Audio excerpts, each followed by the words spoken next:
వాళ్ళ మీద వాళ్ళ బలం మీద వాళ్ళకి నమ్మకం లేదు కాబట్టి ఇటువంటి బలహీనమైన చర్యలు, ఇటువంటి పిరికి పందులు చేసే చర్యలు ఇవాళ తెలుగుదేశం పార్టీ చేసింది. తెలుగుదేశం పార్టీ జిల్లా క్యాడర్ చేసింది.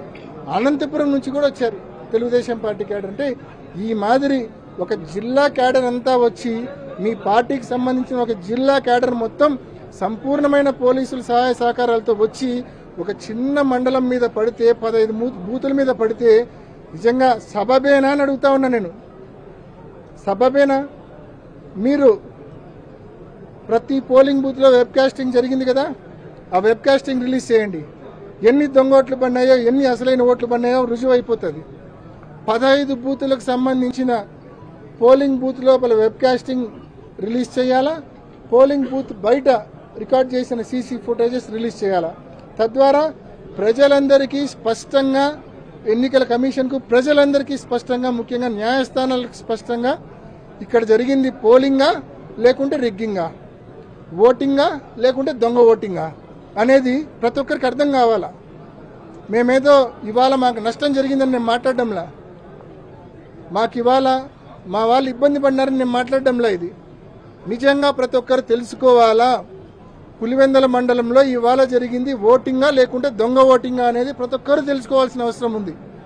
కాబట్టి ఎన్నికల కమిషన్ అడుగుతా ఉన్నాం, ప్రతి బూత్లో మీరు వెబ్ కాస్టింగ్ చేశారు కదా, ప్రతి బూత్ లోపల చేశారు, బయట ప్రెమిసెస్లో చేశారు, అదంతా రిలీజ్ చేయండి. అందులో ఇతర నియోజకవర్గాల ఓటర్లు, కమలాపురం వాళ్ళు, జమ్మలమడుగు వాళ్ళు, ప్రొద్దుటూరు వాళ్ళు ఎంతమంది ఉన్నారో మేము చూపిస్తాం.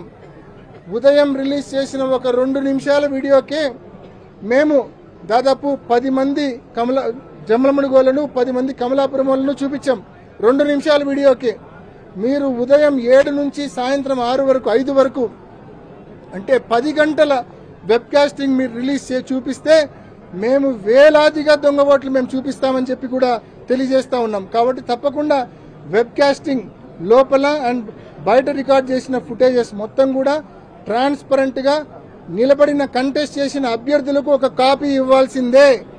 వైఎస్ఆర్ కాంగ్రెస్ పార్టీ అభ్యర్థి హేమంత్ రెడ్డికి ఒక కాపీ ఇస్తే ఆ కాపీని మేము తీసుకొని ఎన్ని దొంగ ఓట్లు పడినాయో పక్కాగా మేము విత్ ఫేస్ ఐడెంటిటీ నిర్ధారణ చేసి చూపిస్తాం.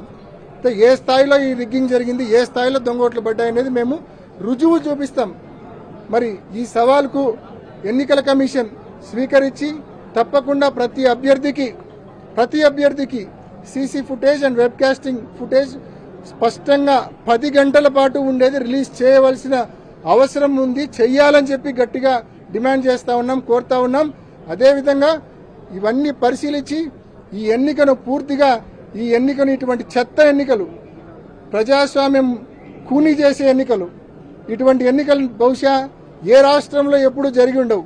బీహార్ లాంటి రాష్ట్రంలో కూడా ఇటువంటి ఎన్నికలు జరిగి ఉండవు. ఇటువంటి ఎన్నికలు జరిపే బదులు అసెంబ్లీలో పార్లమెంట్లో ఒక కొత్త చట్టం చేసుకొని నామినేషన్ బేసిస్లో మీరు జెడ్పీటీసీలను, ఎంపీటీసీలను ఎన్నుకోవడం మంచిది. కేవలం ఇటువంటి ఈ మాదిరిగా ఎన్నికలు జరిపి గెలిచినామనిపించుకోవడం కంటే మీరు నామినేషన్ బేసిస్లో చేయించుకోవడం మంచిది. కాబట్టి ఈ మాదిరి ఎన్నికలు దేశంలో ఎక్కడ జరిగి ఉండే ఆస్కారమే లేదు. One of it's kind.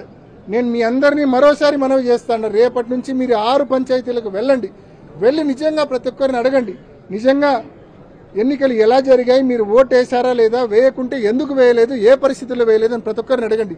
నేను చెప్పిన మాటల్లో నిజం ఉందా లేదా మీకే అర్థమైతే గ్రామాల్లోకి పోతే. ఈ పిలుపు ప్రతి మీడియా ఛానల్కి ఇస్తా ఉన్నా, ఎక్సెప్ట్ ఎల్లో మీడియా ఛానల్. ప్రతి ఒక్కరు కూడా వెళ్ళండి, దయచేసి కనుక్కోండి ఏ మాదిరి ఎన్నికలు జరిగాయో.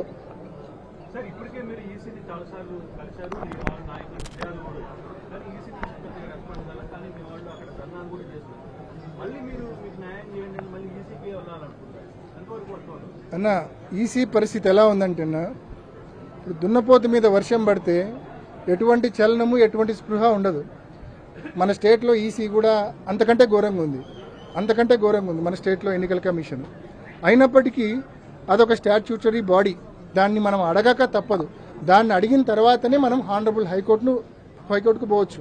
మనం డైరెక్ట్గా హైకోర్టుకు పోయినా కూడా హైకోర్టు మీరు ఎన్నికల కమిషన్ అడిగారా అని చెప్పి మనల్ని అడుగుతుంది.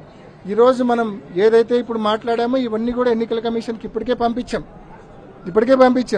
ఇదే అంశాలు తీసుకొని న్యాయ పోరాటం కూడా చేయబోతా ఉన్నాం కోర్టుల్లో. Thank you.